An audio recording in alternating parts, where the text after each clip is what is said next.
Creo que ahí se ve, ¿cierto? Ahí se ve la pantalla ya. Este, Miren muchachos, este es un esquema que me agrada mucho. Lo recuperé alguna vez de alguna revisión bibliográfica, la cual por cierto no he podido recuperar como tal el archivo, pero bueno, la imagen la tengo aquí en una presentación. ¿Qué es esto? Es un esquema muy genérico sobre los principales precursores de mediadores inflamatorios y no inflamatorios. Ujú. En un evento normal de inflamación, tenemos básicamente dos fases. El primero es el de iniciación, donde los principales mediadores inflamatorios son liberados, obviamente por el reconocimiento de ciertos estímulos, como puede ser presencia de agentes microbianos en algún tejido, presencia de contenido intracelular, cosa que no debería ser, ¿verdad? En el medio extracelular. Lesión de diferentes tejidos, sobre todo a nivel de epitelios, endotelios, ¿cierto? Y bueno, cualquiera que sea el disparador, puede dar lugar a inflamación aguda, sobre todo aguda. Ya veremos si luego se va convirtiendo en inflamación crónica, pero esencialmente toda inflamación por estos estímulos ya mencionados generalmente es inflamación aguda. Pues bien, aquí tienen lugar los principales eicosanoides de tipo inflamatorio. Justamente ahí en los rótulos se menciona, ¿no? Justamente prostaglandinas, tromboxanos, leucotrienos, para que ejecuten su función. Es decir, permitir una vasodilatación, broncoconstricción, incluso inducir generación de moco en algunos tejidos de tipo epitelial, eventualmente la aparición de dolor, generación de trombos o de activación plaquetaria, etcétera, ¿no? Todos estos fenómenos que se han mencionado recientemente.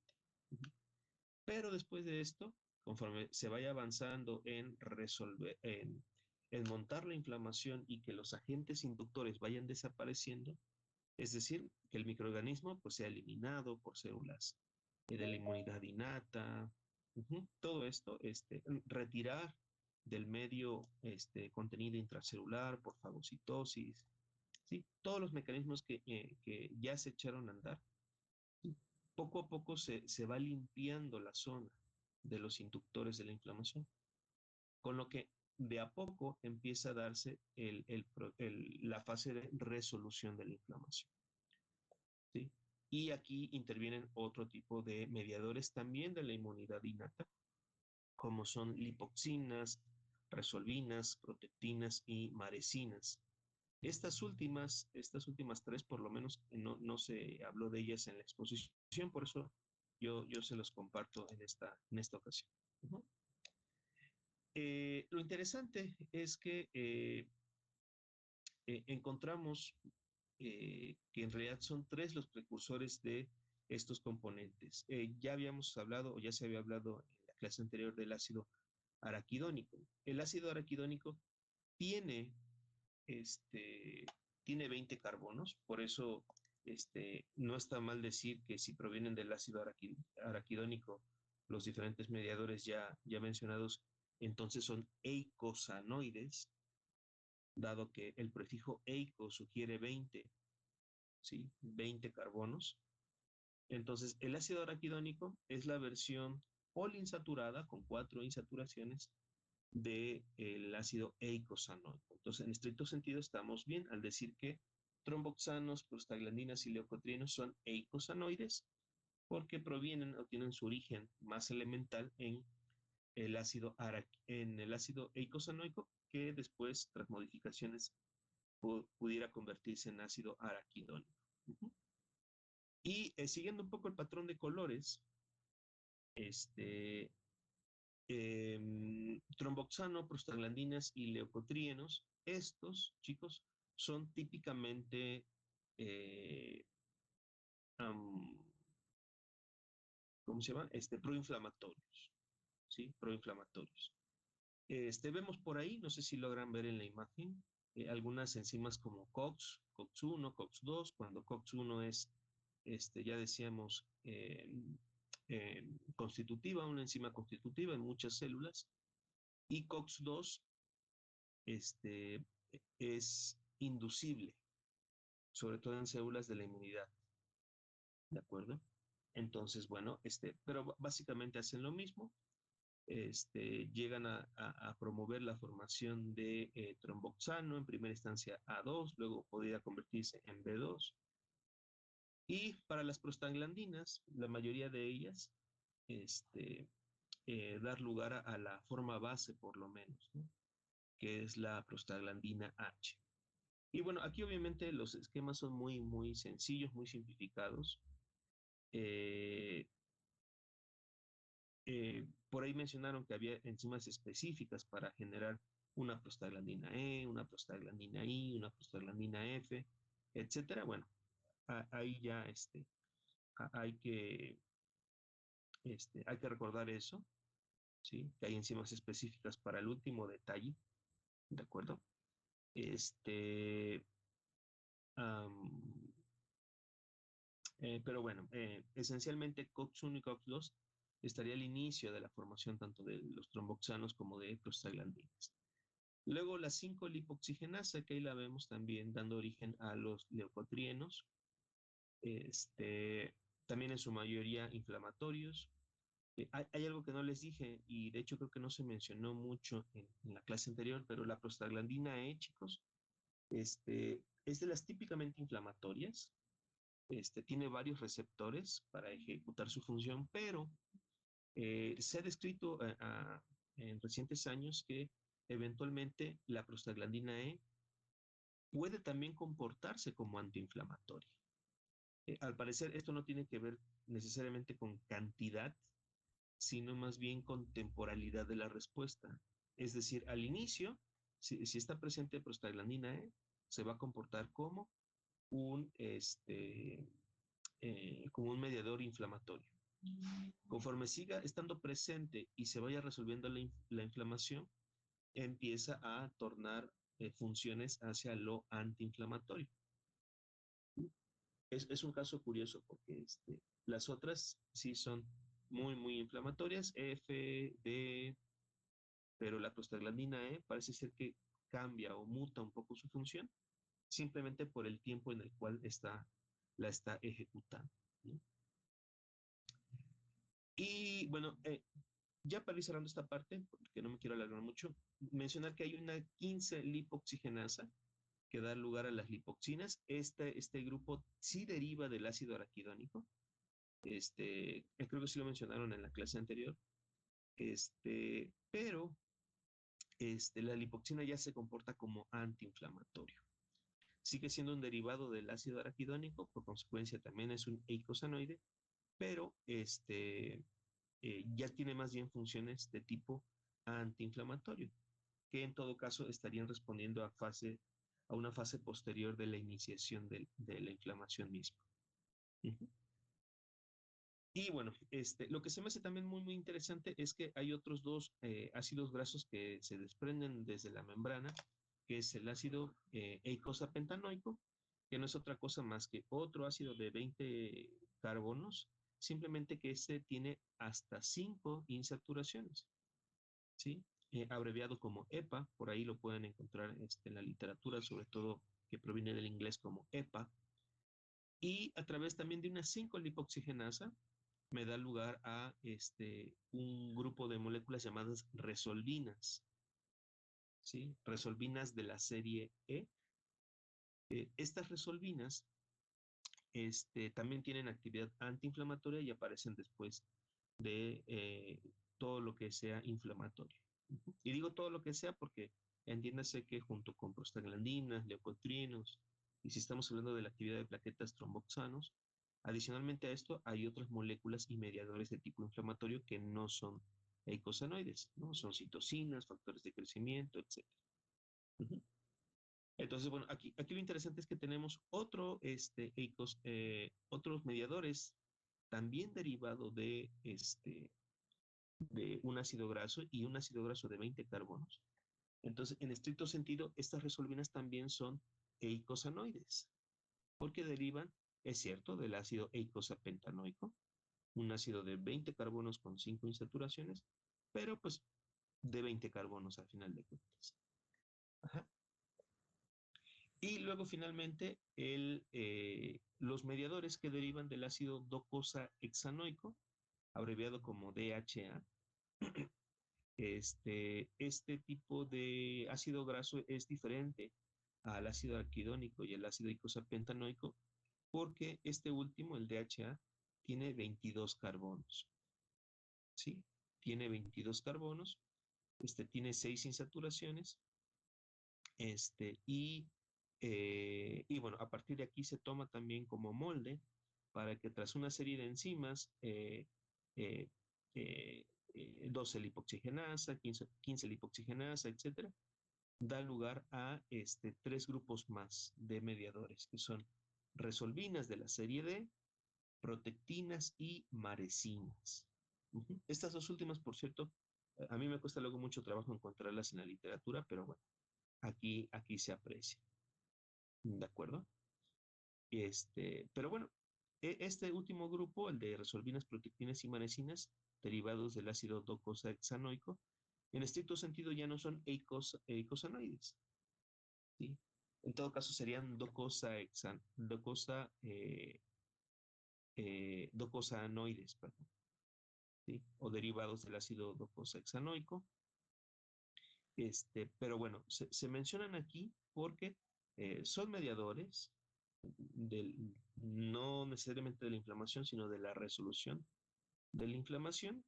Tienen más o menos la misma naturaleza que leucotrienos, prostaglandinas, lipoxinas, y bueno, se engloban también en el estudio de la resolución de la inflamación.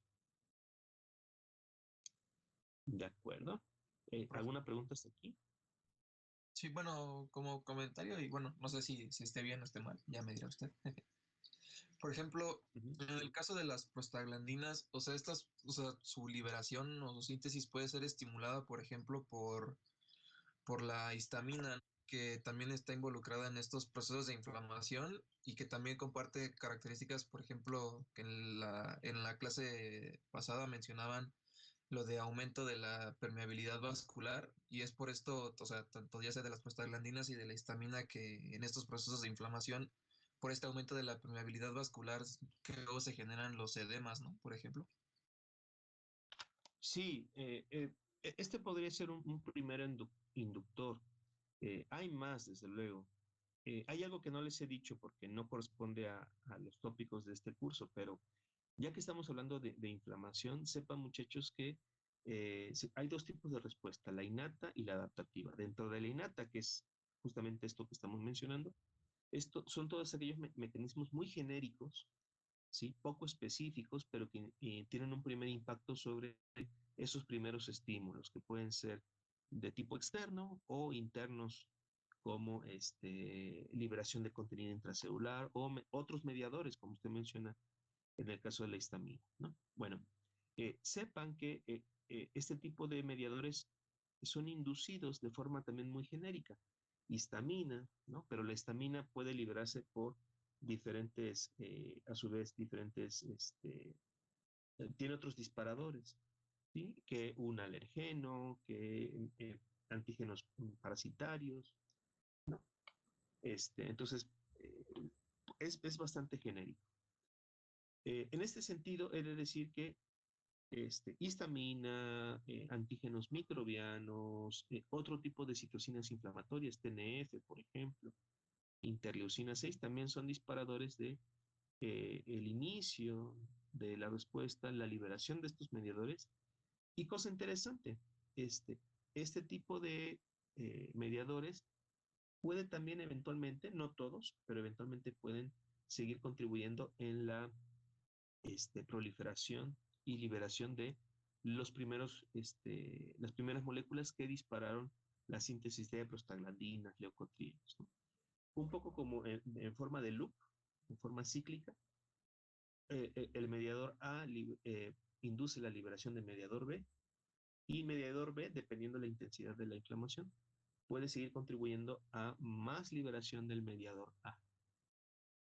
¿De acuerdo? Entonces, sí, David, justamente este puede ser un inductor, no es el único, hay más, dependiendo del tipo de inflamación y en qué tipo de tejidos, porque hasta eso puede haber ligeras diferencias dependiendo del tejido. La respuesta no necesariamente es la misma cuando estamos hablando de endotelios, cuando estamos hablando de musculatura lisa de algún órgano, ¿no? Por ejemplo, en epitelios hay liberación de moco.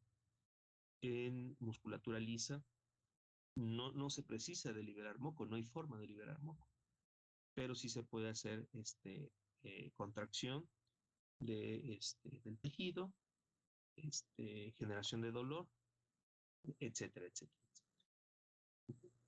Pero sí es correcto lo que menciona. Uh-huh. No sé si hay otro comentario o pregunta.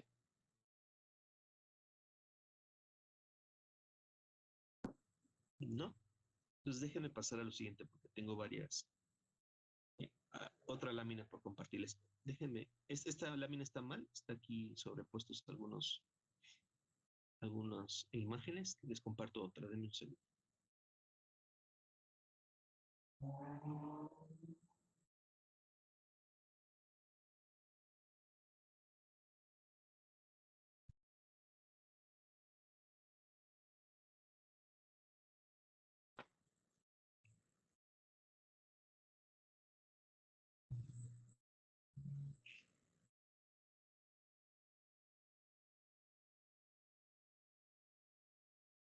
Bien, la tengo aquí más bien como imagen, como foto, porque la que recién les mostraba anteriormente eh, está mal editada. Tengo por ahí sobrepuestas algunas imágenes.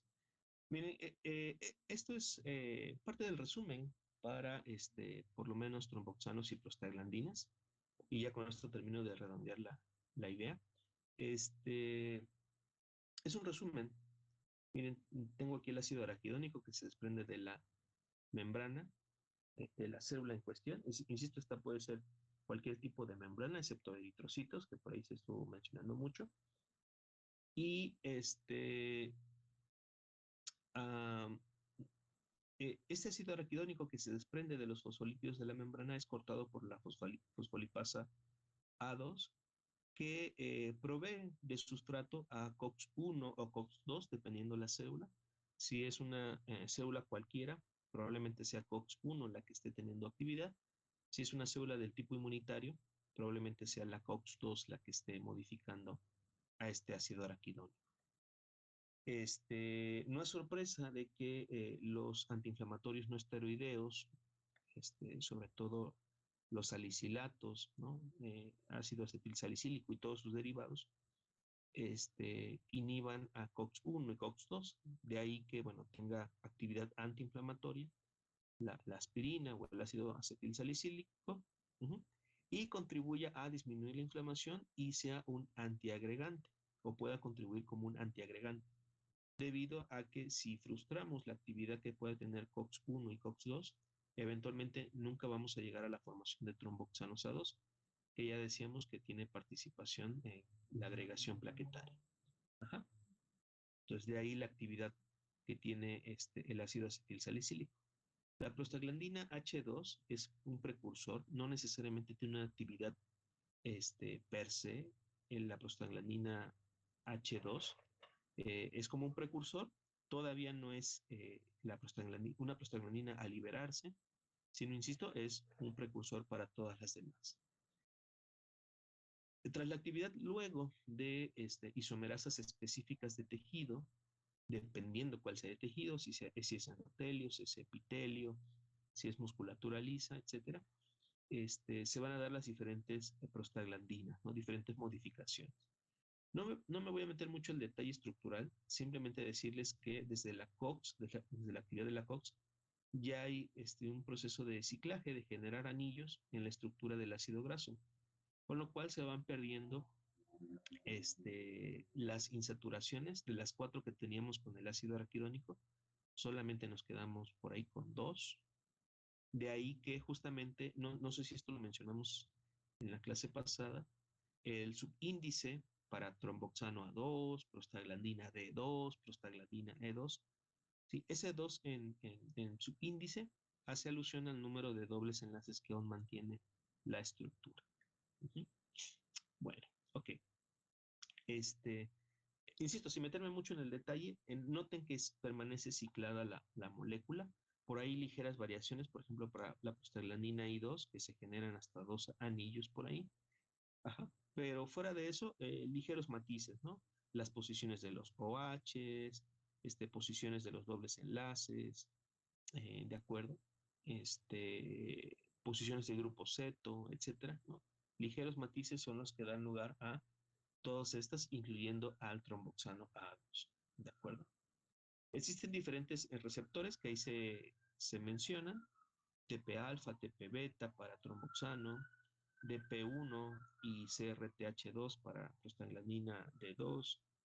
Prostaglandina E2 es el que tiene el mayor número de receptores, EP1, EP2, EP3, EP4, ¿sí? Y algunas otras variantes debido a splicings o cortes alternativos que tienen estos receptores. Luego IP, un solo receptor para prostaglandina E, y FPA y FPB para la prostaglandina F. Uh-huh.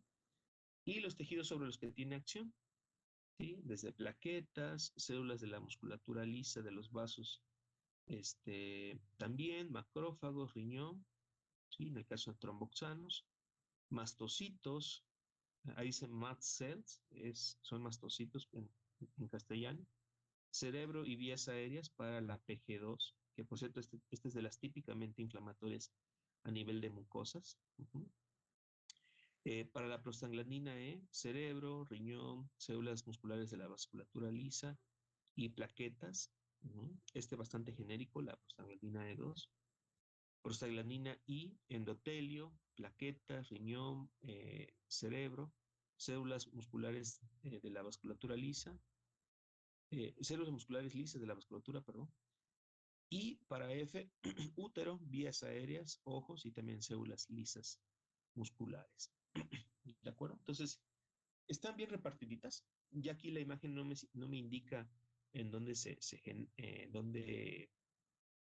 se producen, pero sepan que son muy, muy genéricas. Endotelio, epitelio, células de la inmunidad innata son responsables de liberar todas estas prostaglandinas, ¿no? Recuerden, vasoconstricción, dilatación, generación de moco, todos estos son efectos de prostaglandina. En el caso de tromboxanos, pues promover la agregación plaquetaria, activación y agregación plaquetaria, ¿no? Para la generación de pequeños trombos, si es que se requiere. Y acá finalmente, bueno, aquí en la imagen de la base, de la cual estamos hablando, ¿no?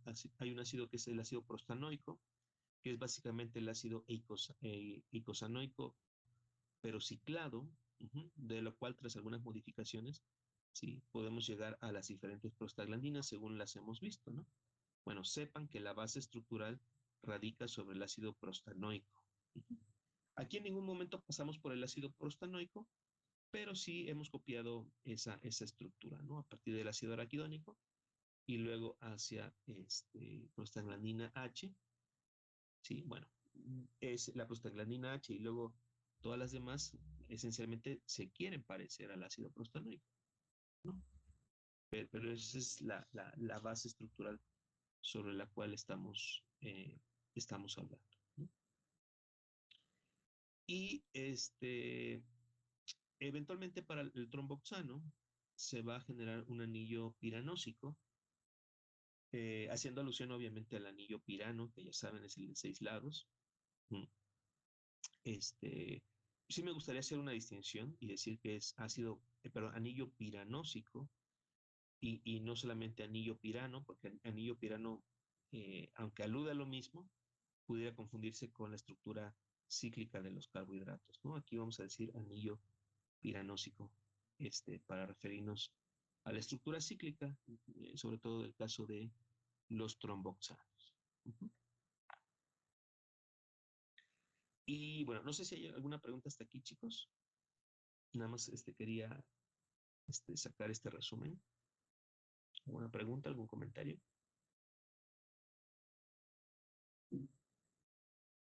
¿No? Bueno, entonces déjenme compartirles algunas otras diapositivas más. Denme un segundo, ya tengo una otra presentación.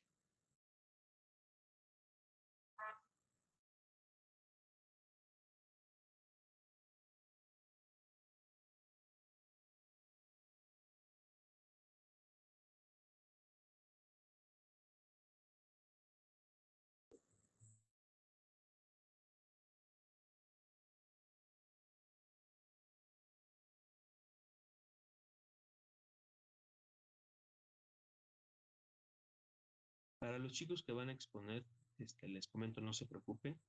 Si sienten que va avanzando el tiempo y aún no les cedo la palabra, no se preocupen. Si es necesario, nos vamos hasta el viernes para el examen, pero sí quisiera terminar de ver bien los temas entre hoy y la siguiente sesión, ¿de acuerdo? Ujú.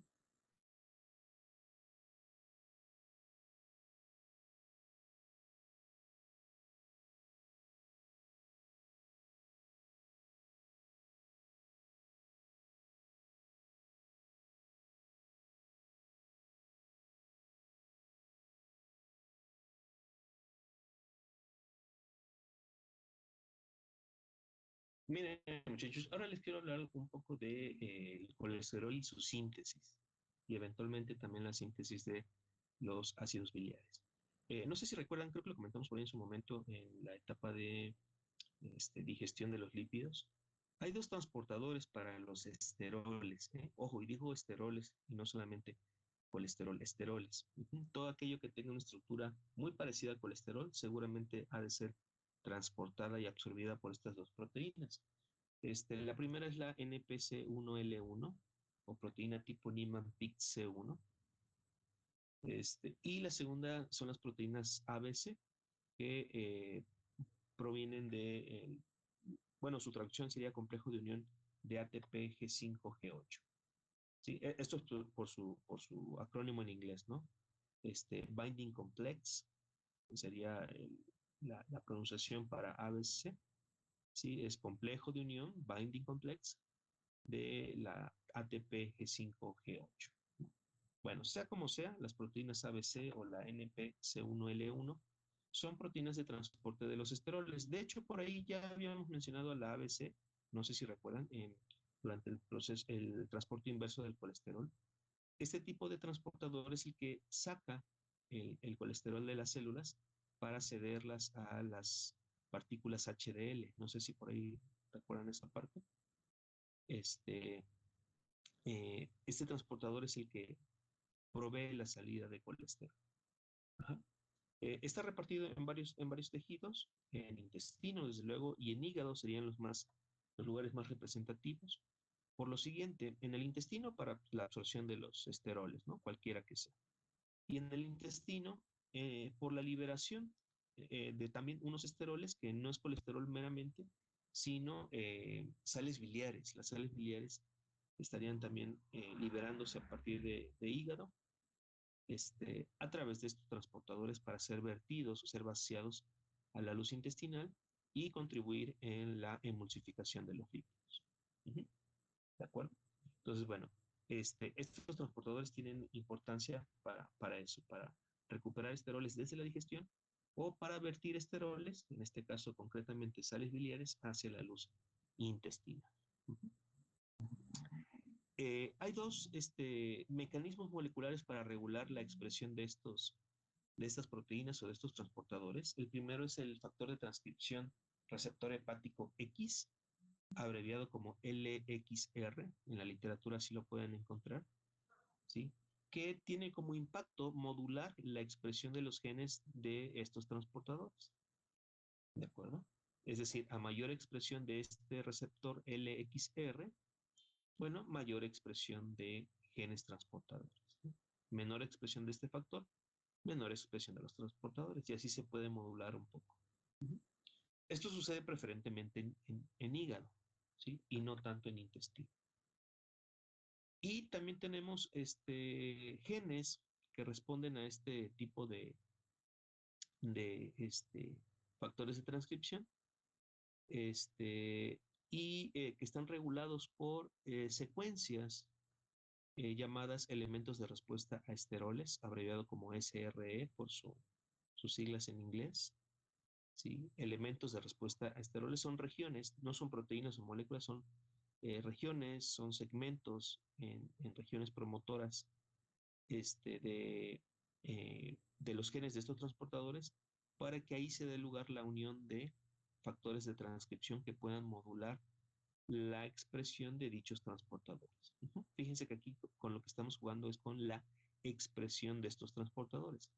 Mayor expresión de estos genes, mayor liberación de colesterol o sus derivados, menor cantidad de transportadores, menor liberación de estos esteroles.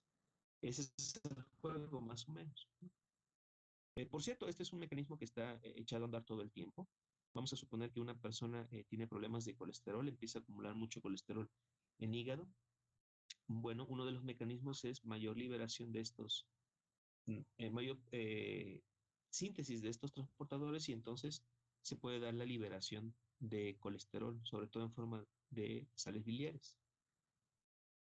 Menor expresión de estos receptores, mayor concentración de colesterol en hígado. Entonces, es una forma de modular la concentración de colesterol en hígado por las implicaciones que ya conocemos, ¿no?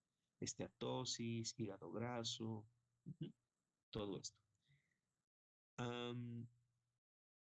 He de decirles que este mecanismo no siempre funciona, ¿sí? No siempre funciona, o por lo menos se echa a andar en las primeras etapas esperando que funcione, pero como no depende, nuestro colesterol total no depende solamente de lo que sintetizamos en el hígado, sino de lo que tenemos en la dieta, eventualmente este mecanismo se ve rebasado.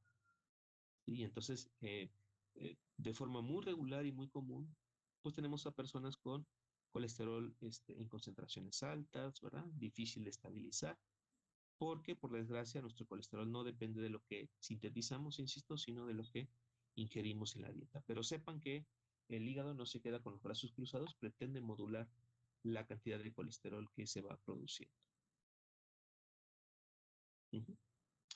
Y bueno, pasemos rápidamente a la síntesis de colesterol. Esto sucede preferentemente en hígado, para no variar, ¿verdad?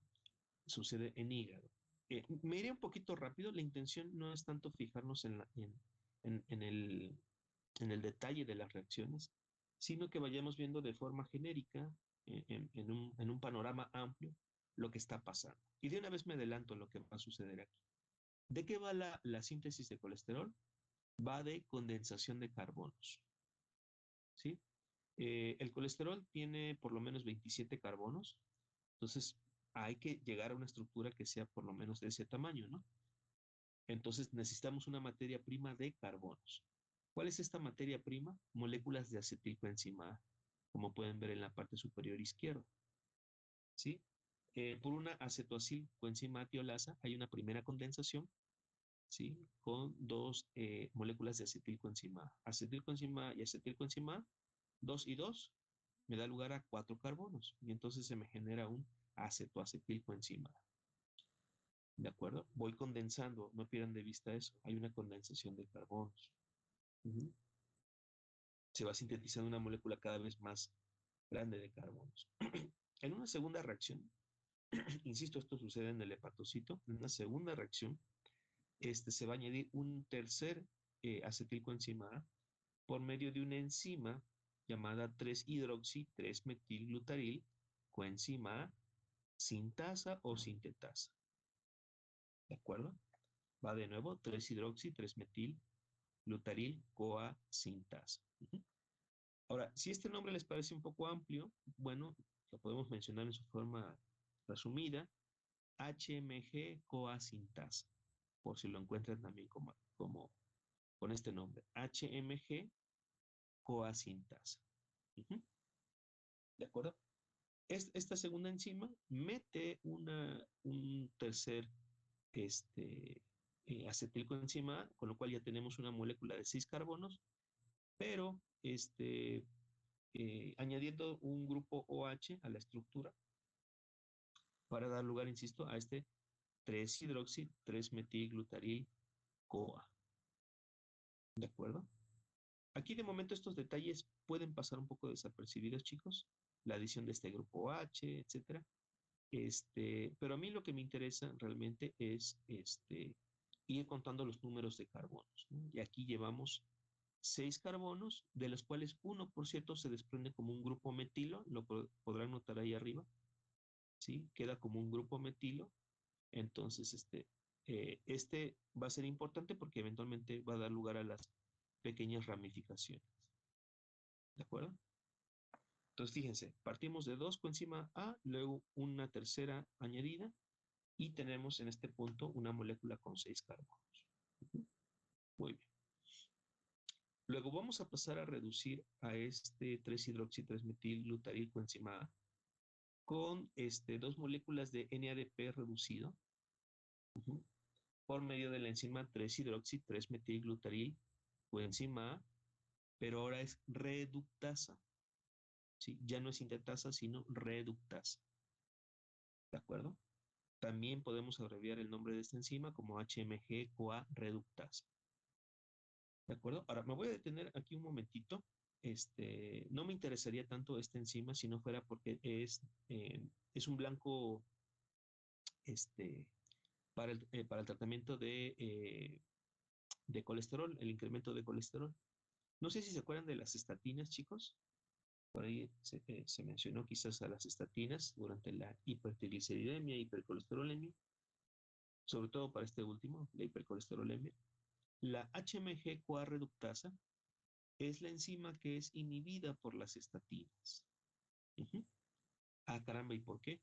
Bueno, porque las estatinas es uno de las estrategias, de los tratamientos de predilección para combatir el incremento de colesterol, el colesterol endógeno. Ajá, pegándole a esta enzima. Si yo le pego a esta enzima con las estatinas, eventualmente todo lo demás ya no se produce. ¿De acuerdo? Es decir, el colesterol ya no se produce y con esto se puede contribuir a disminuir esas concentraciones de colesterol total, pegándole a la síntesis de colesterol endógeno.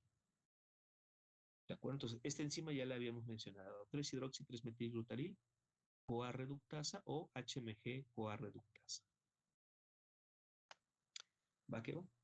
Bueno, obviamente sale pues, el NADP oxidado, pero lo que también sale es una molécula de mevalonato. El mevalonato ya es la versión reducida, ¿sí? De el 3-hidroxi-3-metilglutaril coenzima A. ¿De acuerdo? No sé si lo noten aquí. Hay por lo menos los grupos carboxilos o de origen carboxilo. Perdón, en la primera molécula, en esta ya nomás nos queda una molécula con la aparición pues, de 2 grupos OH y se sigue manteniendo ese grupo metilo como un radical, ¿no? Que eventualmente, insisto, va a dar lugar a ramificaciones. Cosa interesante, chicos, no solamente por la enzima misma en esta reacción, sino porque el incremento natural de los ácidos biliares y colesterol pueden impactar también a esta enzima. Simplemente el incremento natural de sales biliares y colesterol. ¿De acuerdo?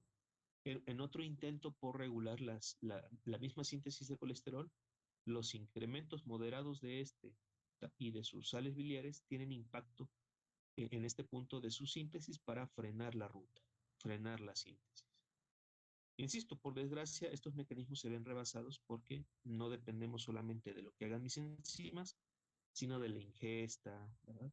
Y a eso súmenle que quizás hay un problema de receptores, de apoproteínas, de enzimas que modifican un poco la concentración de mis lípidos, ¿no? Pero sepan que también naturalmente tenemos estos mecanismos para compensar, ¿sí? El colesterol suele inhibir a esta enzima en este punto, ¿sí? El colesterol libre, excedente, suele inhibir aquí la enzima y también el excedente de ácidos biliares. Insisto, por desgracia este mecanismo se ve rebasado. Por eso ahí se ve la línea en color azul, como sugiriendo inhibición en este punto. Ujú. Bueno, hemos llegado a la formación de mevalonato. ¿Y luego qué onda? Recuerden que la lógica que vamos aquí revisando es que hay condensación de las moléculas. Ujú. En reacciones subsecuentes, ya un poco obviando las enzimas que están participando aquí, vamos a ver que hay condensación de esta molécula de mevalonato. Pero previamente tiene que darse una descarboxilación. El mevalonato, que tiene 6 carbonos, habrá de sufrir la pérdida de un grupo carboxilo, el único que le quedaba, por cierto, a la molécula de mevalonato, y entonces va a surgir dos moléculas que son variantes de una misma estructura o de una misma fórmula, que es el dimetilalil pirofosfato con 5 carbonos y el isopentenil pirofosfato también de 5 carbonos. Se llama pirofosfato en ambos casos porque la participación de ATPs han cedido grupos fosfatos a la estructura que originalmente era del mevalonato. Y esto da lugar al dimetilalil pirofosfato y al isopentenil pirofosfato, ¿no? Si ponen atención, chicos, insisto, sin meterme mucho en el detalle, si notan, en realidad es el mismo tipo de molécula, nada más lo único que cambia es la posición del doble enlace que aún se conserva ahí. Ajá. Pero si se fijan bien, la única diferencia es la posición del doble enlace, uh-huh, que vemos ahí, ¿de acuerdo? De hecho, están transitando entre una forma y otra, ¿sí? La posición del doble enlace está transitando de una forma a otra, ¿de acuerdo? Entonces, de algún modo, decir dimetilalil pirofosfato como único resultado de la descarboxilación del mevalonato, pues es correcto, pero lo mismo también da a decir que el isopentenil pirofosfato es el resultado de la descarboxilación del mevalonato, ¿no? Entonces, fíjense que ahí la flecha en doble sentido me indica que está transitando de una posición a otra todo el tiempo. Uh-huh. ¿De acuerdo? Bueno, ¿qué viene después? No importando cuál sea la forma, aunque se sugiere que va a ser la forma de el dimetilalilpirofosfato la que predomine, se van a condensar las dos moléculas, ¿sí? Porque, insisto, la lógica va de eso, de ir condensando carbonos. Ya teníamos una estructura de 5 carbonos, ¿no? Y con el desprendimiento del CO2 o del grupo carboxilo, me queda una molécula de 5 carbonos. Yo condenso ahora dos moléculas de 5 carbonos, 5 y 5, me da lugar a 10, una molécula de 10, con el desprendimiento de dos grupos fosfatos, para darme lugar a un geranil pirofosfato de 10 carbonos. Noten que se mantienen dos fosfatos unidos, ¿sí? Y hay un pirofosfato que ya sale ahí, que dice PPI. Y bueno, ese PPI son dos fosfatos que ya se van, ¿no? Salen de la molécula o de las moléculas. Uh-huh. Ahora, a partir de aquí, chicos, se sigue manteniendo la misma lógica. Uh-huh. eh, geranil pirofosfato que tiene 10 carbonos, por cierto, noten que se mantienen esos grupos metilos por ahí sobresaliendo, ¿sí? A esta molécula de 10 carbonos se le va a pegar otra molécula de 5, un isopentenil pirofosfato, y entonces me va a dar lugar a una estructura mucho más grande, ¿sí? Que es una de 15 carbonos llamado farnesil pirofosfato, que aquí por desgracia la imagen no lo muestra, pero bueno, sepan que es una molécula este, guardando incluso la misma simetría, ¿sí? Que ya no es de 10 carbonos, sino de 15. Y entonces llegamos al farnesil pirofosfato. Uh-huh.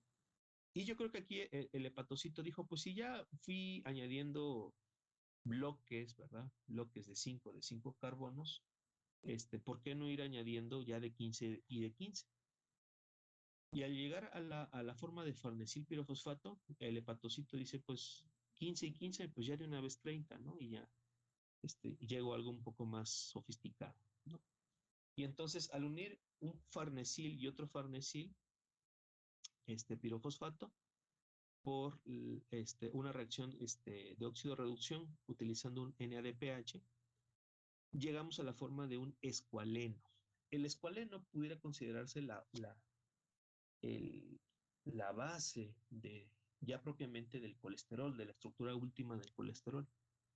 Ajá. El escualeno tiene 30 carbonos, ¿sí? No nos vamos a detener a contarlos, pero tiene 30 carbonos, ¿sí? Conservando 6 grupos metilos sobresaliendo de la cadena principal y 6 insaturaciones o 6 dobles enlaces, que son heredados a partir de las estructuras de dimetilalil y de isopentenil que ya mencionábamos, ¿no? Ese doble enlace que por ahí se forma se sigue conservando y cuando llegamos a la estructura de escualeno, ahí se mantiene todavía. Uh-huh. Bueno, ya en una recta final, insisto, estoy siendo muy breve, muy rápido. Tras una serie de varias reacciones de oxidación, sobre todo, con participación de oxígeno, se cicla la molécula hacia la forma de lanosterol.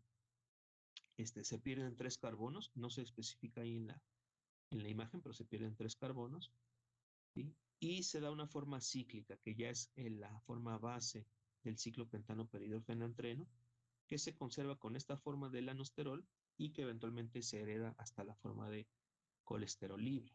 Uh-huh. Esta forma, por más que se nos pueda parecer mucho al colesterol, todavía no es colesterol como tal. Ajá. Hay que hacerle algunas otras modificaciones. Pero por lo menos ya tenemos la estructura base, ¿verdad? El sistema de 4 anillos, ese grupo OH en lo que será el carbono 3 y una cadena lateral que sobresale del anillo D, el anillo pequeñito, ¿sí? Esa cadenita lateral todavía se mantiene. Este lanosterol, ya en una última reacción de óxido-reducción con NADPH, se elimina el doble enlace de la cadena lateral, no sé si lo recuerden de acá, este doble enlace se elimina, ¿sí? Y nos quedamos con la estructura del colesterol libre tal cual la conocemos. También la posición del doble enlace en el anillo B se modifica de posición, como lo pueden ver acá. Y bueno, esto finalmente ya es el colesterol libre que conocemos, ¿de acuerdo? Colesterol tal cual libre, ¿no? Ahí vemos el comparativo para, si quieren ver las posiciones exactamente, ¿verdad? El OH en la posición 3, luego grupos metilos que serían el carbono 18 y 19, una cadena lateral que sobresale del carbono 17, para llegar eventualmente a una estructura de 27 carbonos, ¿no? Y el doble enlace entre el carbono 5 y el carbono 6, ¿no? Bueno, esto es el colesterol, chicos, colesterol libre.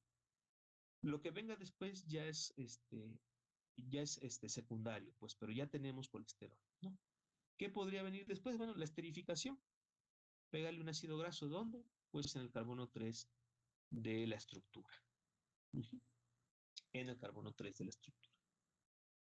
A eso le llamaríamos esterificación, ¿no? Con un ácido graso, ya sea para el empaquetamiento. Recuerden que el hígado es responsable de la liberación de partículas como VLDL y kilomicrones, bueno, hasta perdón, VLDL, nada más VLDL, y hasta en las partículas de VLDL hay ciertas cantidades de colesterol esterificado, muy pequeñitos, estas cantidades muy pequeñas, pero empaquetadas finalmente en la estructura de VLDL. Uh-huh. ¿De acuerdo? Bueno, así se da la síntesis de colesterol. Uh-huh. Me detuve a mencionarles todo esto para que fueran siguiendo un poco la lógica de que se va condensando la estructura, ¿sí? A partir de acetilcoenzima A y contemplar esta enzima, la 3-hidroxi-3-metilcoenzima A reductasa, por las implicaciones que tiene en la clínica, tratando de inhibirla para justamente reducir concentraciones de colesterol. Uh-huh. Piensen en esto, chicos, las diferentes estrategias de tratamiento para los lípidos intentan pegar en diferentes puntos, ¿no? Esta, por lo menos, las estatinas, todo el grupo de las estatinas intenta pegarle a la síntesis endógena de colesterol. A lo mejor la persona puede seguir consumiendo colesterol de la dieta, pero estos fármacos intentan pegarle a la síntesis endógena de colesterol.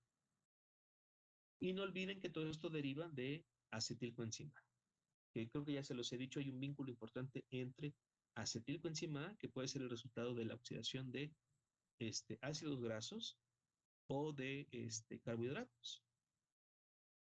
Eso es importante, chicos.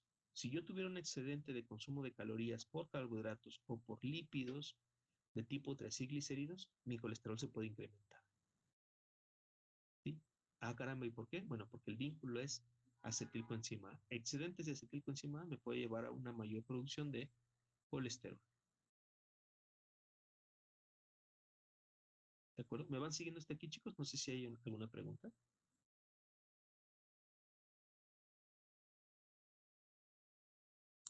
No, profe. Bueno, déjenme avanzar y ya estoy en la recta final de lo que les quiero compartir. Vamos a pasar ahora a revisar los ácidos biliares o sales biliares, ¿no? Um, mm, mm, mm,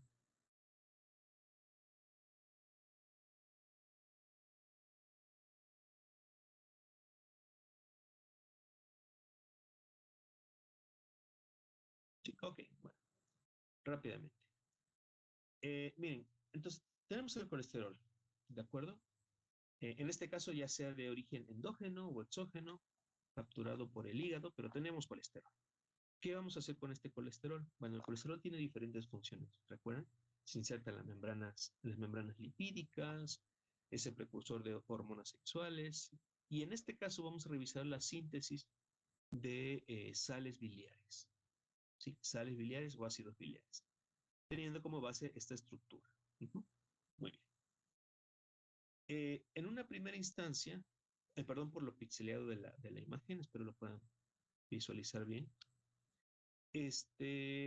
La estructura del colesterol habrá de reducirse hacia su forma de 7-alfa hidroxicolesterol. ¿Sí? Se le pega un grupo H básicamente, ¿no? Se le pega un grupo OH a la estructura. Entonces 7-alfa hidroxicolesterol es el resultado de la 7-alfa hidroxilasa, que es la enzima que se ve ahí en el primer recuadro amarillo. Para esto se necesita de ácido ascórbico, de una molécula de oxígeno y de NADPH. Muy bien. Recuerden que el colesterol nada más tenía un grupo H en el carbono número 3. Ahora se lo hemos pegado en el carbono número 7. Bueno, este es el 7-hidroxicolesterol. Y luego aquí el autor de la imagen muy vivo, muy listo, ya no se mete en problemas, nada más nos indica que hay varios pasos intermedios en los cuales hay modificación de este 7-hidroxicolesterol hacia dos formas principales. La primera es, espero me puedan seguir aquí en las imágenes, chicos, colilcoenzima A y quenodesoxicolilcoenzima A. Espero que vayan llevando notas. Colilcoenzima A y quenodesoxicolilcoenzima A. ¿De acuerdo? El primero, el colilcoenzima A, viene precedido por la participación de la 12-alfa hidroxilasa, ¿sí? 12-alfa hidroxilasa. Esta enzima, al igual que la 7-alfa hidroxilasa, pega un grupo OH a la estructura, pero en el carbono 12. No sé si aquí lo notan. El OH que se ve ahí arriba, ese recién lo añadió la 12-alfa hidroxilasa. ¿De acuerdo? Bueno, del otro lado, para el que nos desoxicolilcoenzima A, tras otras enzimas que ahorita no se especifican aquí, solamente se dio la modificación al añadir una coenzima A. Noten que aquí las líneas me sugieren que se ha llevado a cabo dos reacciones, dos diferentes tipos de reacciones, y son muy parecidas, fíjense, se incorporan oxígenos, NADPH, coenzima A, ¿sí? Coenzima A, y en los dos casos salió un propionil coenzima.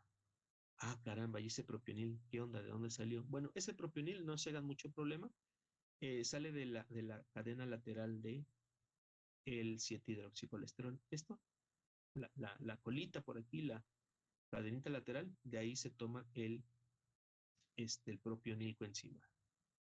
Sí, bueno, ese propionil ya se libera, se va hacia hacia otras rutas, incluso pudiera servir de oxidación para oxidar, ¿de acuerdo?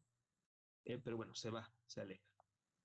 ¿Con qué nos quedamos? Nos quedamos con dos formas alternas de este 7-hidroxicolesterol, que, insisto, serían colilcoenzima A, ¿sí? Y quenodesoxicolilcoenzima. Va que va. Sobre estas bases, sobre estos dos ejemplos, sobre estas dos estructuras, vamos a continuar la explicación.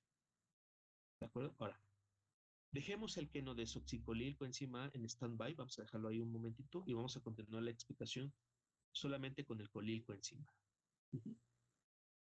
Recuerden que este colilcoenzima, en este punto, ¿qué modificaciones se han visto? Se han añadido dos grupos OH, se ha perdido un doble enlace en el anillo B y se ha recortado la cadena lateral con la adición de una coenzima. Eso es lo que ha sucedido hasta este momento. ¿Va que va? Bueno. Sepan ustedes, chicos, que la intención del hepatocito en este punto es ir modificando la estructura del colesterol, de lo que originalmente era el colesterol, para tener una molécula anfipática, ¿sí? Que se lleve bien tanto con lo lipídico, con lo graso, y que se lleve también bien con el agua. ¿Sí? ¿De acuerdo? Pero aquí, en este punto, la estructura no está terminada. Hay que seguir añadiendo componentes polares para que genere una cabeza polar o una estructura polar dentro de estas sales biliares. Muy bien. Se pueden seguir dos caminos a partir del colilcoenzima A. El primer camino sería añadir taurina, que es un compuesto aminado en la estructura del colilcoenzima A. Cuando se añade taurina, que es lo que vemos aquí arriba de la imagen, arriba en la imagen, cuando se añade taurina, sale la molécula de coenzima A. ¿Sí? Añadimos taurina y esta, insisto, sustituye a la coenzima A. ¿Lo notan ahí? La estructura aminada, esta estructura aminada, es taurina. ¿Sí? Muy bien. Ah, lo que da lugar, la adición de la taurina da lugar al ácido taurocólico o lo que nosotros ya conocíamos como el taurocolato. ¿Lo recuerdan? El taurocolato que lo mencionamos en aquella sesión práctica. Bueno, es este. Nada más que en el de la práctica es taurocolato de sodio y aquí es ácido taurocólico, pero bueno, esencialmente es lo mismo. Ajá. Entonces, taurina conforma la cabeza polar para dar lugar al ácido taurocólico o el taurocolato. Este es considerado uno de los ácidos biliares primarios, uno de los 4 ácidos biliares primarios. Ahorita les explico a qué me refiero con esto. Muy bien, bueno. El otro camino a seguir sería la adición de glicina. La glicina, que también es un compuesto aminado, de hecho es un aminoácido, se añade la glicina y misma situación, sale coenzima A de la estructura y se conforma el ácido glucocólico o el glucocolato. ¿De acuerdo? Este también es considerado un ácido biliar primario. Ahora, ácido taurocólico o ácido glucocólico, ambos son ácidos biliares primarios. ¿Por qué se le llaman primarios? Porque surgen de la síntesis en hígado. Surgen de la síntesis en hígado. Por eso se le llaman primarios. Como pueden suponer, hay unos ácidos biliares secundarios. Ahorita vamos a ver en dónde y cómo se producen, pero hay ácidos biliares secundarios. Estos primeros dos, el ácido taurocólico y ácido glucocólico, son ácidos biliares primarios. Ahora, estos chicos ya son ácidos biliares listos para trabajar, listos para emulsificar, y así se liberan. ¿Sí? Y así se liberan. Hacia intestino, pues, ¿no? Para la emulsificación y digestión de lípidos. Más tarde, en intestino, justamente, habrá un proceso de desconjugación. Ah, caramba, ¿qué significa eso de desconjugación? Que la cabeza polar, ¿sí? La cabeza polar y un grupo H se retiran o se desprenden de la estructura.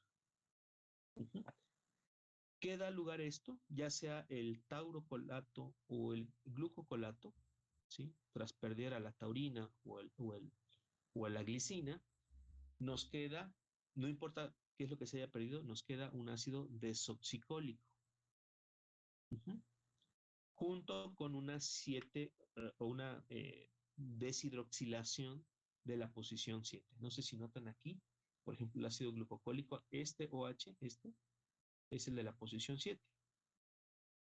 ¿Sí? Tras sufrir modificaciones enzimáticas ya en la luz intestinal, ¿sí? Sobre todo por acción de las bacterias pueden hacer esta modificación, perdemos la taurina o perdemos la glicina y llegamos a la formación del ácido desoxicólico. Este se considera un ácido biliar secundario. ¿Por qué se llama secundario? Porque sucede ya a nivel intestinal, por acción bacteriana. Entonces, insisto, ya sea que tengamos taurocolato o glucocolato, si perdemos las dos cabezas polares y perdemos el grupo OH de la posición 7, de las dos estructuras me puede surgir el ácido desoxicólico, ¿sí? O el desoxicolato, para no variar. ¿Me siguen hasta aquí, chicos? ¿Se entiende? Sencillo, ¿verdad? Bueno, espero hayan guardado la lógica o hayan seguido la lógica de esta explicación, porque lo mismo va a suceder con el quenodesoxicolírico enzima que habíamos dejado en stand-by. ¿Qué va a suceder? Misma situación.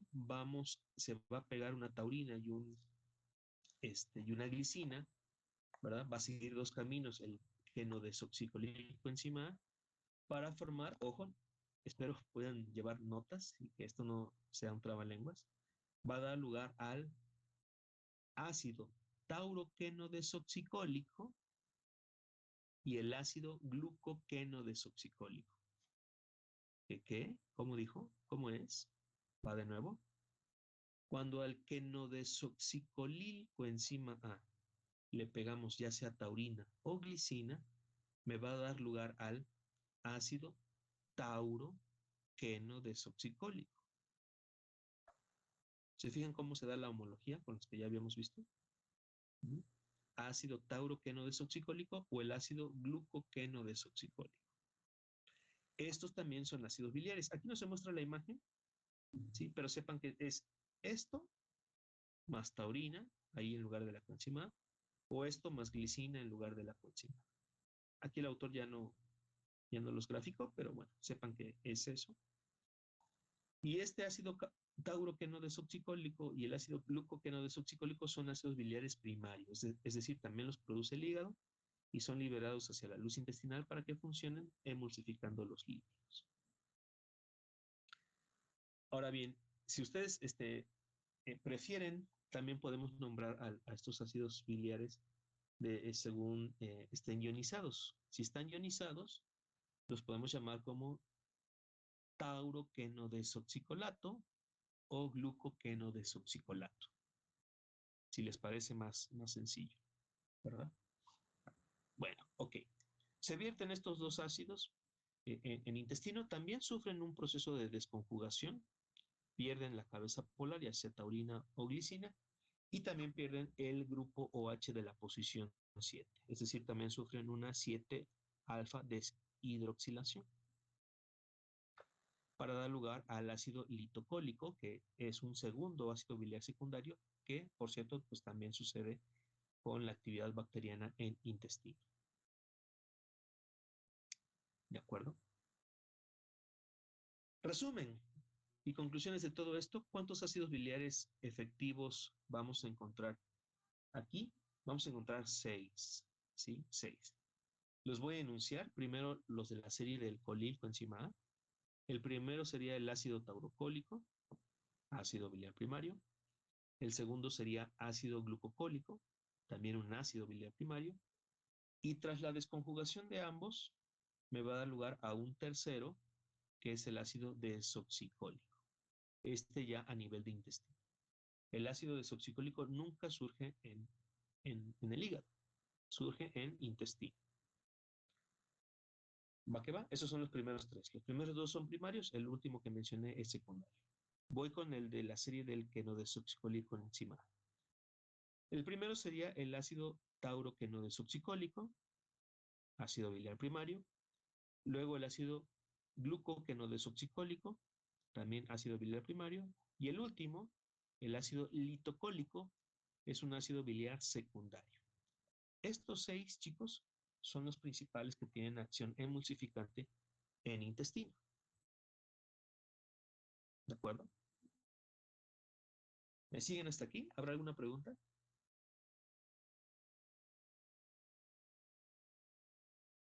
¿Se entiende, verdad?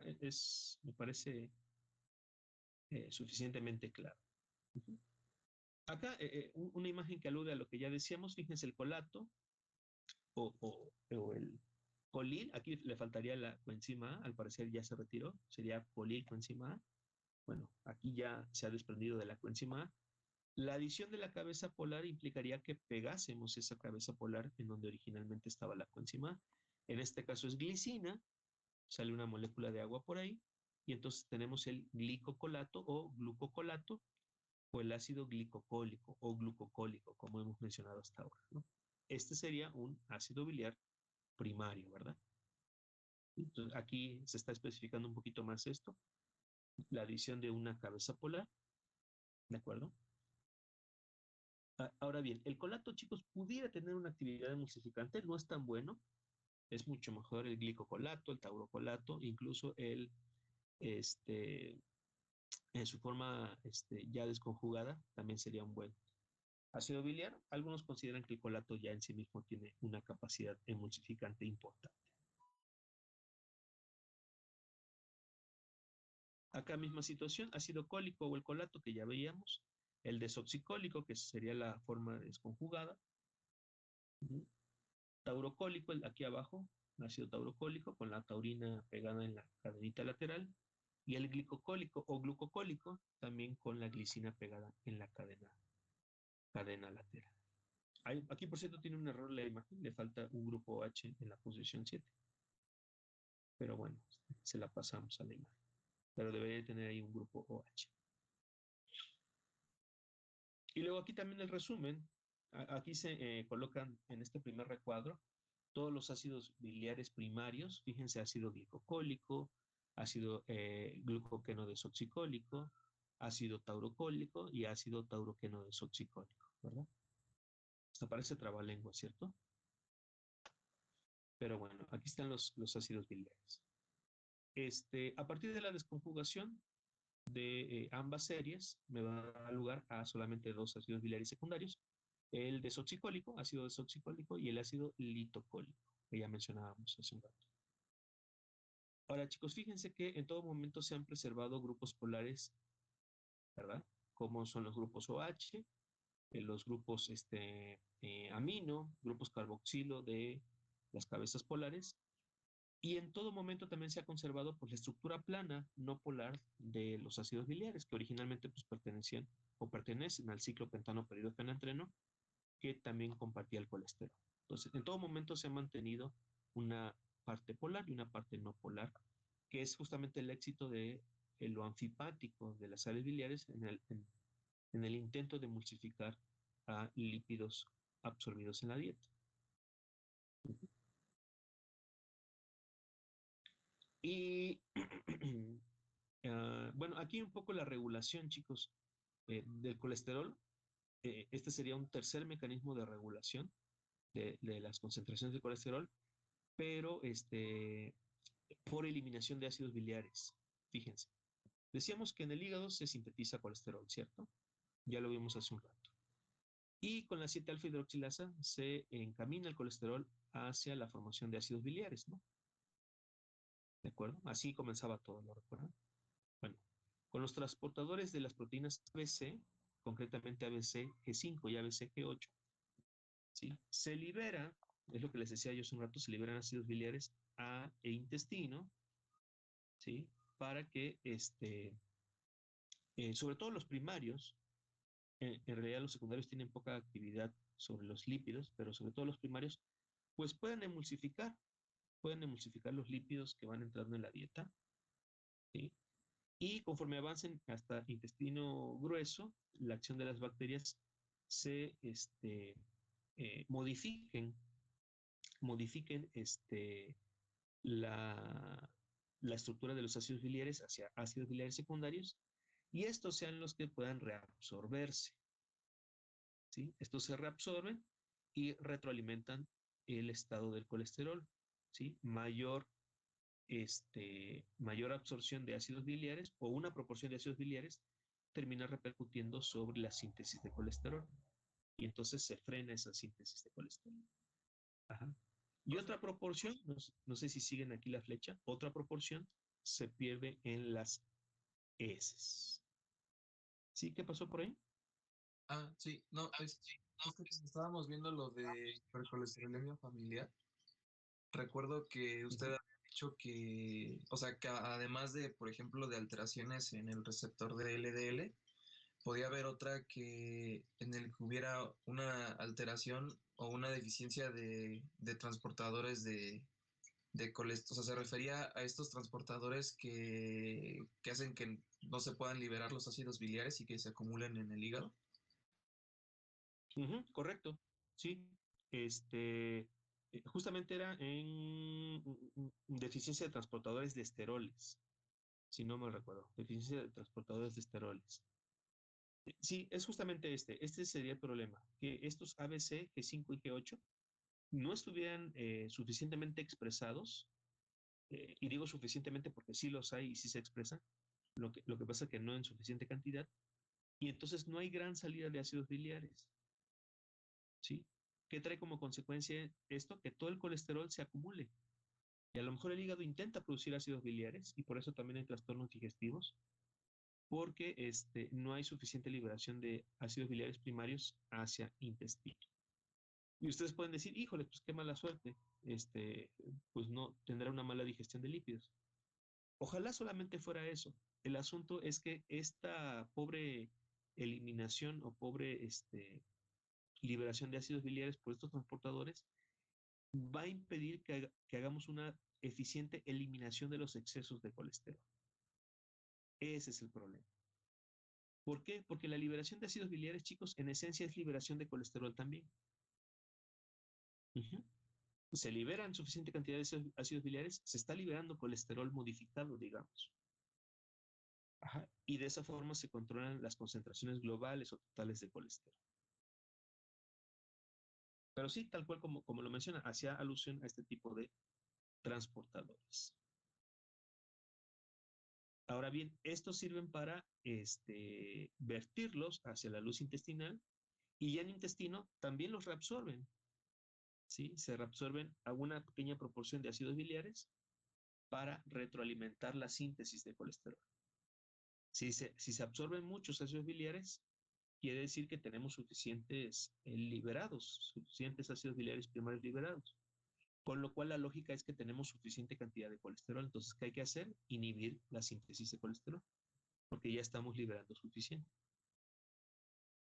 Y el excedente, que acá se ven, ácidos biliares secundarios, se van eliminando en las heces, que sería otro mecanismo, ¿no? Liberación tal cual física de sales biliares, esqueletos, básicamente de colesterol, se van eliminando en las heces.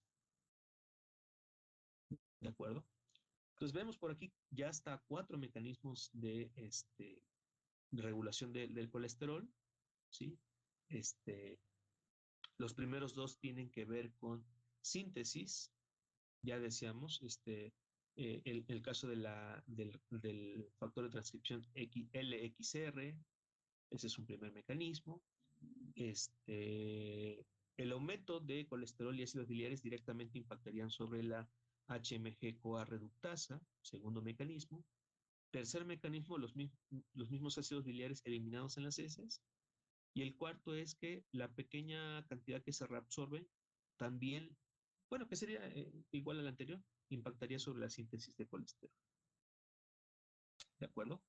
Estos mecanismos, muchachos, son naturales, los estamos ejecutando todo el tiempo cuando tenemos incrementado el colesterol. Pero insisto, como he sido muy reiterativo en esta ocasión, por desgracia estos mecanismos se ven rebasados porque el colesterol total que tenemos no depende solamente de lo que sintetizo, sino de lo que consumo. Ajá, y entonces ahí tenemos las alteraciones. ¿Se entiende esta última parte, muchachos? Cómo las cantidades incrementadas de sales biliares modifican, regulan la síntesis de colesterol, ¿se entiende? Eventualmente tienen impacto sobre la HMG-CoA reductasa. Ujú. Y entonces así puede ir modulando un poco. A ver, ya tengo suficiente colesterol, este se transforma en ácidos biliares, a su vez se modifican hacia ácidos biliares secundarios y estos tras la reabsorción intestinal impactan nuevamente en el hígado, diciéndole a la HMG-CoA reductasa, oye, ¿sabes qué? Bájale tantito, bájale 2 rayitas, mira que ya es suficiente colesterol, muchos ácidos biliares, conviene que te detengas un poco. Y entonces disminuye la actividad de la HMG-CoA reductasa.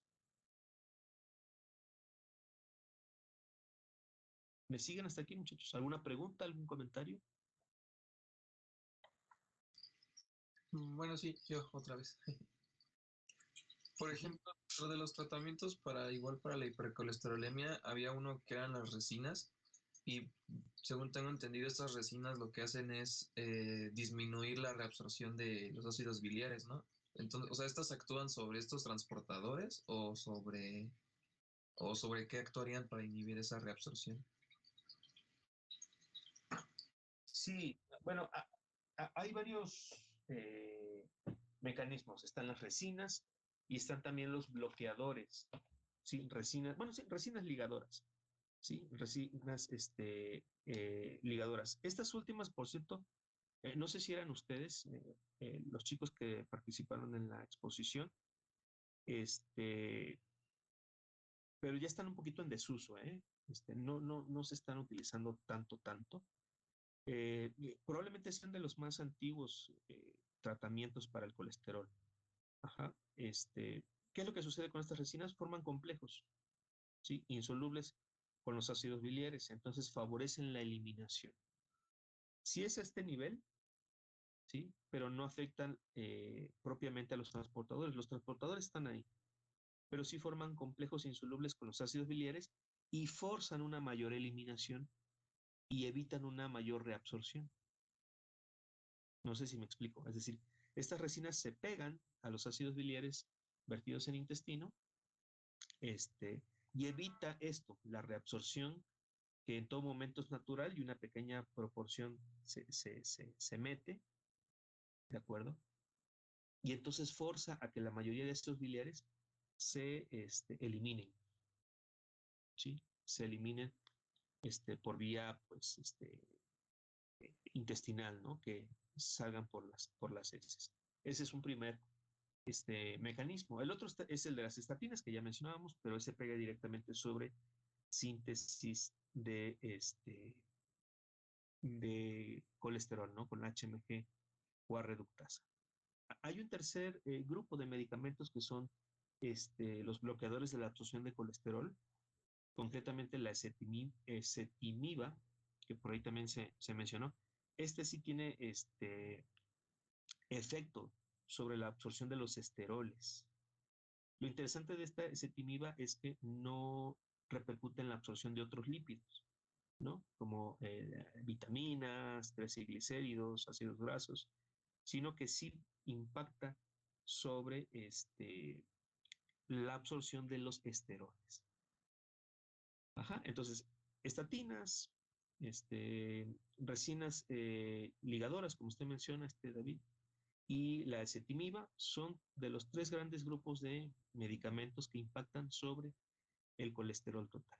El primero, el de las estatinas impactando síntesis de colesterol, resinas ligadoras, forzando la eliminación de ácidos biliares, e incluso de algunos esteroles que habrán de absorberse, forma complejos con ellos y forza su eliminación en las heces, y la ezetimiba que bloquea la absorción del colesterol justamente por la proteína de absorción Niemann-Pick y las ABC, en este caso G5 y G8 también. Pero son 3 mecanismos diferentes, estos últimos 2 más relacionados con la absorción de colesterol y que por eso se combinan. No sé si notaron por ahí en la explicación de las hipercolesterolemias, se suelen combinar estatinas más, ¿no? Ezetimiba, estatinas más resinas, aunque insisto, estas últimas ya en desuso y sin tanto impacto, ¿sí? Pero lo que va de cajón son las estatinas y depende cuál sea el tipo de dislipidemia, si va acompañado de triglicéridos, pues se acompaña también de fibratos generalmente, ¿no? Para inhibir a los triglicéridos.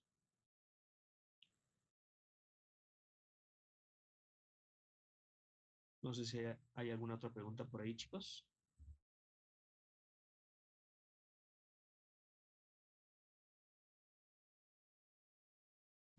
No, bro. ¿No? A ver, yo, maestro. Sí, a ver, adelante.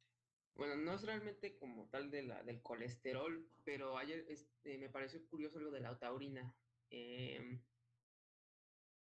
Ayer estábamos viendo los riñones y la maestra dijo que la taurina era en bebidas energéticas como el Red Bull era dañina, pero usted menciona que la taurina pues se utiliza para generar el ácido taurocólico y así, entonces supongo que no es tan mala como es mala en exceso, así como mencionó en una clase creo que de los eicosanoides, mencionaba que todo en exceso era malo.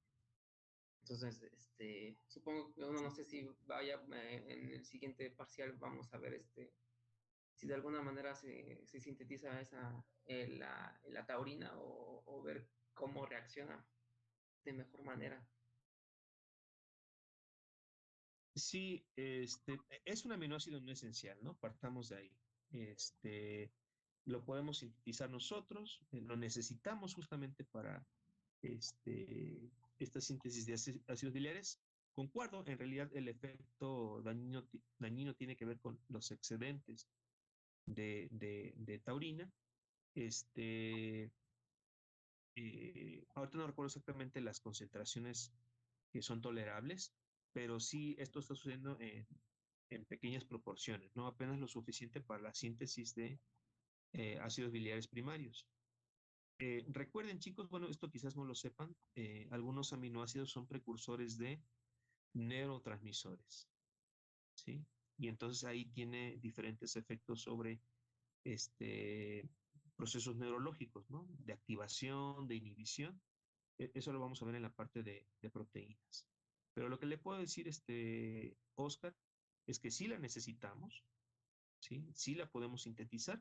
Aquí ya no me detuve tanto, hay obviamente rutas previas para la síntesis de glicina o ver de dónde recuperamos esa glicina, de dónde recuperamos esa taurina y encaminarla hacia la síntesis de ácidos biliares. Pero sí, sí es necesario. Ajá. El excedente, las grandes cantidades, incluso el momento de su consumo impactan sobre actividad neuronal o de neurotransmisor. ¿De acuerdo? Pero yo le puedo decir que sí, sí la necesitamos en todo caso. Entonces se puede decir que es como el colesterol que había dicho que en la dieta está de más, ¿no? Ah, no, sí. Sí, sí, claro, uno puede vivir sin colesterol consumido en dieta, pero perfectamente, porque el hígado se encarga de sintetizar todo aquello que necesitemos. Siempre el colesterol que proviene de la dieta va a ser un excedente más. Ok, ¿Sí? bueno, gracias. No sé si hay algún otro comentario, muchachos. Miren, tenía para compartirles esto. Ya me alargué lo suficiente, ya cuando vi que estábamos alrededor de las 8 de la mañana, pues ya me fui con mucho más calma. Nos queda una presentación pendiente. La vamos a comenzar ya hasta la siguiente sesión, el día jueves, y por tanto se sigue aplazando el examen, ¿verdad? Será el día viernes. Uh-huh. Pero bueno, ya con la exposición del viernes, con eso ya vamos cerrando la parte de lípidos. Por ahí creo que se quedaría un temita que les podría yo compartir después de la evaluación, pero es muy pequeñito después de la evaluación, pero a grosso modo hemos abarcado lo suficiente. Profe. Bueno, si no hubiera alguna pregunta o comentario, les recuerdo que el mapa metabólico habrá de cargarse hoy hasta antes de las 12 de la noche. Tienen chance para hacer modificaciones. Ya no les recibo para revisión. Ahorita me estoy encargando de otras cosas. Incluso ya comencé a editar el examen. Entonces estoy así un poco como, en varias ocupaciones. Pero les puedo comentar que de forma general, por lo menos entre ustedes y el otro grupo, quienes me han hecho llegar su mapa, noto que captan la idea, saben cómo armar el mapa. Por ahí les hago pequeñas sugerencias, ¿no? El color del fondo, del mapa, que agranden ciertos gráficos, que los distribuyan mejor, pero en general captan bien la idea. Recuerden que esta segunda versión, chicos, se modifica a partir de la primera. Por lo tanto, nada más tienen que añadir el recorrido de lipoproteínas, lipólisis y beta-oxidación. Por ahí hay quienes se han atrevido a meter otras rutas que no se habían solicitado. Está bien, no es necesario, pero está bien. ¿De acuerdo? Y bueno, si ustedes han realizado todo esto, no se preocupen. Si está completo, si es legible, si está bien distribuido en el mapa, yo considero que es un trabajo decente, decoroso. Lo pueden subir ya a la nube, ¿de acuerdo? No se confíen, muchachos, no se confíen. Si ya tienen algo, súbanlo a la nube. Si van a decidir hacer los últimos detalles, sea ya cargado en la nube, o por lo menos tengan algo ya cargado, ¿sí? En una de esas se les va la luz, pasa algo y ya no pueden hacer la última modificación y a lo mejor querían subirlo todo impecablemente hasta el último momento. No se confíen, suele pasar. Suele pasar que en el último momento ya no pueden subir esa última versión. ¿De acuerdo? Bueno, vamos a dejarlo por aquí, si les parece. Insisto, lo único que nos falta es la exposición del equipo número 7 y con eso ya cumplimos todo previo al examen. ¿Preguntas, comentarios? Sí, Sí. una pregunta. En el examen va a venir desde lo que nos quedamos el semestre, bueno, el semestre, el parcial pasado de lo de gluconeogénesis, glucogenogénesis y glucogenólisis. Correcto. Incluso creo que les había dicho que adicionalmente repasen todas aquellas rutas de carbohidratos que tienen un vínculo con lípidos. ¿Sí? Ahorita por la naturaleza de estos dos bloques, carbohidratos y lípidos, hay muchos puntos de conexión. ¿Sí? Estudienlos, revisen también la parte hormonal, ¿sí? La parte hormonal, qué es lo que estaría afectando también lipólisis, cetogénesis, por ejemplo. Piensen, por ejemplo, en el caso de diabetes, cómo la falta de insulina puede promover cetogénesis. Ahí estoy hablando de un problema hormonal que afecta ruta de carbohidratos y que repercute en algunas rutas de lípidos. Vean todo eso de forma más global, ¿no? Entonces, ¿qué interviene ahí? Glucólisis, desde luego. ¿Y cuáles son sus efectos? ¿Sí? A falta de energía por glucosa, hay que desdoblar lípidos, ¿no? Entonces ya me estoy yendo hacia otras rutas. Entonces, sí, estos últimos rutas metabólicas de carbohidratos tienen que repasarlas y lo previo también, repasen. No me voy a concentrar tanto en lo de carbohidratos, pero sí haré alusión a aquellas rutas de carbohidratos por el vínculo que hay, ¿no? De dónde se genera acetilcoenzima A, cómo se utiliza para lípidos, luego qué pasa con, por ejemplo, con la utilización de cuerpos cetónicos en músculo. ¿Eso es energía? No, esos son cuerpos cetónicos. ¿Cómo le va a hacer el músculo para recuperar energía a partir de cuerpos cetónicos? Bueno, tendrá que recurrir a una ruta que provea energía. ¿Cómo lo hace? ¿Se entiende? Entonces, repasen bueno, estudien perfectamente esto de lípidos, obviamente va a ser el foco, pero no dejen de lado las demás rutas de carbohidratos, incluyendo gluconeogénesis, glucogenólisis, ¿sí? Que también se les ha de preguntar.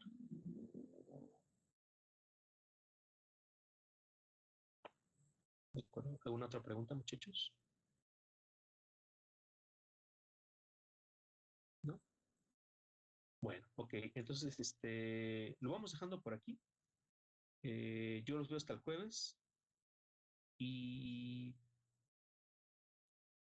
y ya, pensé que tenía otra cosa que decirles. Buen martes, muchachos. Cuídense. Gracias, igual. Gracias, profesor. Hasta Gracias, luego. profesor. Hasta luego, profe. Gracias, profe. Gracias, profe. Adiós. Hasta el jueves.